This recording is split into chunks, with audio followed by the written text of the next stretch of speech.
अस्सलामुअलैकुम व्यूवर्स, उम्मीद है आप सब खैरियत से होंगे।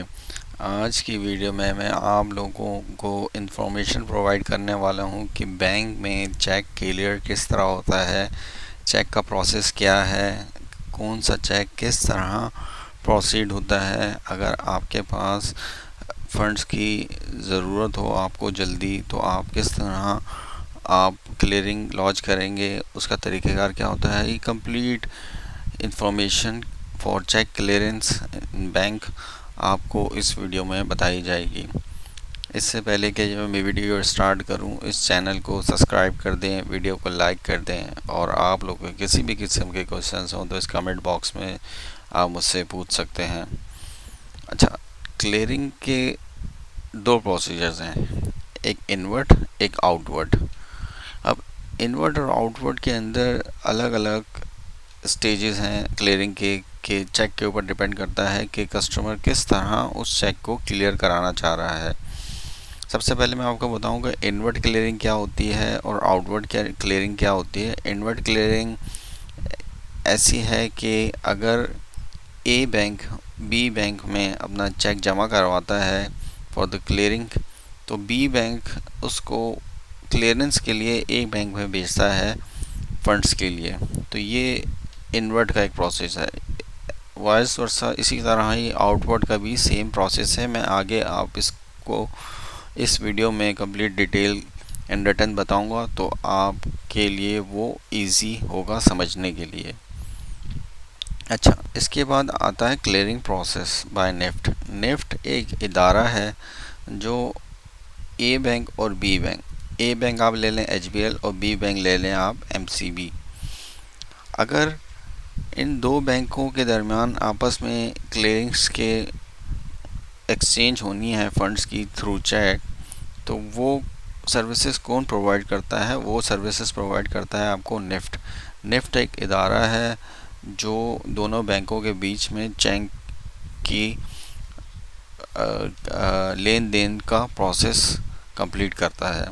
मतलब अगर एचबीएल ने एमसीबी को चेक भेजना है तो नेफ्ट वो चेक एचबीएल से कलेक्ट करेगा और एमसीबी के पास भेजेगा क्लियरेंस के लिए, और यहाँ से वो क्लियरेंस लेके वापस एचबीएल को उसकी कंफर्मेशन देगा, और इस तरह ये चेक आपका क्लियर होता है बैंक में। अच्छा, नेफ्ट सर्विसेज के अंदर दो किस्म की डिटेल्स हैं।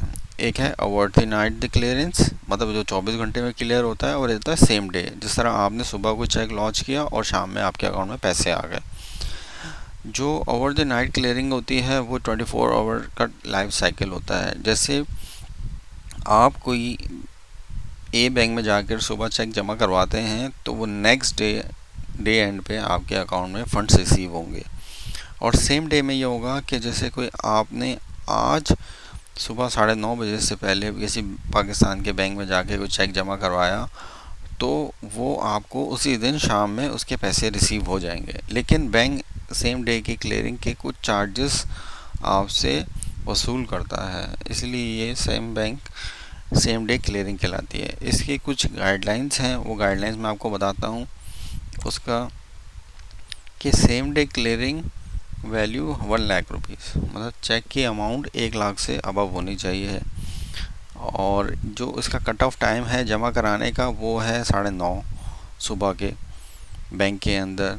अच्छा, नेफ्ट की एक टाइमलाइंस है, उस टाइमलाइंस के अंदर नेफ्ट इसके बाद अपना बैग जो है वो रिसीव कर लेता है सेम डे का, तो उसके बाद आपका चेक प्रोसीड करना पॉसिबल नहीं होगा। इसलिए नेफ्ट ने सुबह 9:30 बजे का आधे घंटे का एक टाइम रखा हुआ है।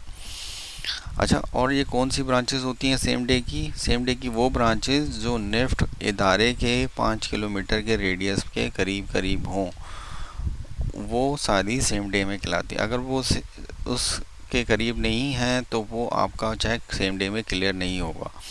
ये आपको किस तरह पता चलेगा कि वो सेम डे में है? जिस तरह एग्जांपल के तौर पे हमने मिज़ान बैंक का सेम डे क्लियरिंग का डिटेल ले ली कि उनकी कौन कौन सी ब्रांचेस सेम डे में अवेलेबल हैं, तो उसने हमें दे दिया ये सारी सेम डे क्लियरिंग वाली ब्रांचेस कि ये सेम डे के अंदर अवेलेबल हैं, आप यहाँ से सेम डे की क्लियरिंग करवा सकते हैं। फिर आते हैं हम different form inward and outward.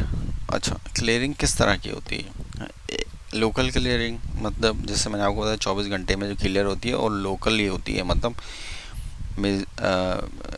With in Pakistan के अंदर, मतलब सेम डे, मतलब कराची से कराची की क्लियरिंग है वो तो सारी लोकल क्लियरिंग हो गई।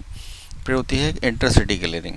इंटरसिटी क्लियरिंग का मतलब होता है जहाँ पर आप क्लियरिंग जोन अवेलेबल हो। निफ्ट का क्लियरिंग जोन अवेलेबल नहीं है तो निफ्ट वो चेक अपने दूसरे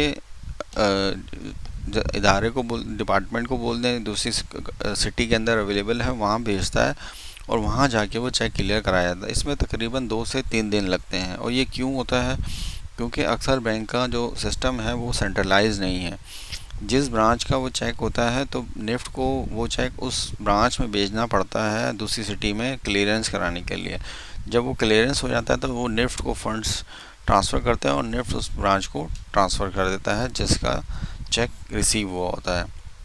फॉरेन चेक क्लियरिंग मतलब अगर किसी को, जिस तरह पाकिस्तान में एक किसी का अकाउंट है, डॉलर अकाउंट फॉर एग्जांपल, और आपका एक अकाउंट है अमेरिका में, यूएस अमेरिकन बैंक के अंदर, वहाँ आपको कोई चेक इशू कर देता है या पे ऑर्डर इशू कर देता है और वो चेक लेके आप पाकिस्तान आ जाते हैं और वो चाहते हैं कि आप मैं पाकिस्तान में अपने बैंक में जमा करवा दूँ, तो ये भी एक क्लियरिंग के थ्रू आपको जमा कराना होगा अपने अकाउंट में। आप अपने यूएस डॉलर अकाउंट में वो चेक जमा करवाएंगे तो 21 दिन का प्रोसेस होता है। उस प्रोसेस के अंदर बैंक वो चेक अमेरिका में यूएस अमेरिकन बैंक को भेजेगा और वहाँ से क्लियरिंग करवा के आपको उसके फंड्स देगा। ये कराती है फॉरेन चेक क्लियरिंग। इसको FOBC भी कहा जाता है। अच्छा, फिर उसके बाद मैं आपको बताता हूँ कि इनवर्ट क्लियरिंग एक्चुअल में होती क्या है। इसको मैं रिटर्न में आपको बताता हूँ। इनवर्ट क्लियरिंग का मतलब होता है कि cheque, inward clearing means cheque receive by the bank from other bank. मतलब जो चेक हमें दूसरे बैंक से रिसीव होता है क्लियरेंस के लिए, मतलब आपने कोई चेक सुबह रिसीव किया अपने पास क्लियरेंस के लिए और फंड्स उस दूसरे बैंक को ट्रांसफ़र कर दिए, तो ये इनवर्ट क्लियरिंग कहलाई जाती है।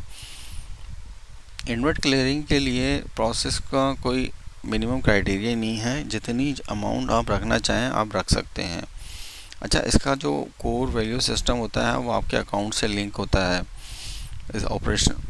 अच्छा, इसमें कोई आपको हमेशा फ़िज़िकल चेक जमा कराना होता है। मतलब चेक आप ए बैंक में जमा करवाएंगे, एक बैंक में आपने जैसे आज कोई चेक जमा कराया तो इस सुबह ये बी बैंक में क्लियरेंस के लिए प्रेजेंट होगा और वो फ़िज़िकल जाएगा। वहाँ से फ़िज़िकल क्लियर होके अगर वो चेक फंड्स क्लियर हैं तो वो चेक वहाँ होल्ड हो जाएगा और उसके फंड्स आपको ट्रांसफ़र हो जाएंगे। अगर उस बी बैंक में उसके फंड्स अवेलेबल ना हुए तो वो रिटर्न कहलाता है। तो रिटर्न में मतलब वो आपको रिटर्न मेमो लगाकर वो बैंक आपको वो चेक वापस भेज देगा, फ़िज़िकल चेक।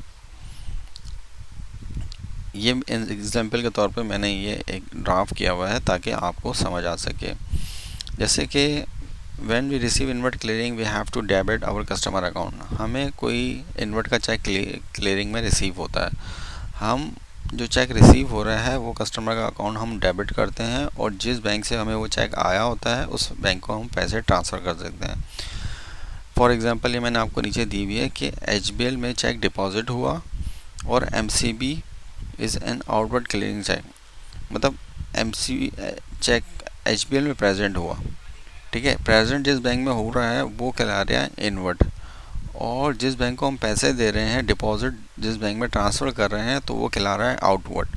तो वाइस वर्सा अगर आप इसको उल्टा कर दें तो ये इनवर्ट और आउटवर्ड का ये डिफरेंस है। मतलब आपके जो पैसे ट्रांसफ़र जिस बैंक में होंगे वो कहलाएगा आउटवर्ड, और जिस बैंक में चेक आएगा क्लियरेंस के लिए वो कहलाएगा इनवर्ट। इनवर्ट वाला हमेशा चेक क्लियर करके पैसे दूसरे बैंक को ट्रांसफ़र करता है। जैसे कि मेरा अकाउंट है MCB के अंदर और मैं चला गया HBL का चेक लेके MCB में मैंने जमा करवाया, तो MCB का वो काम है कि वो चेक क्लियर करके मुझे पैसे MCB में ट्रांसफ़र करवा के दे। तो ये कहलाती है क्लियरिंग प्रोसेस। उम्मीद है ये वीडियो आपको पसंद आई होगी। क्लियरिंग से रिलेटेड कोई भी आप लोगों के क्वेश्चंस हों तो आप मुझसे कमेंट बॉक्स में पूछ सकते हैं।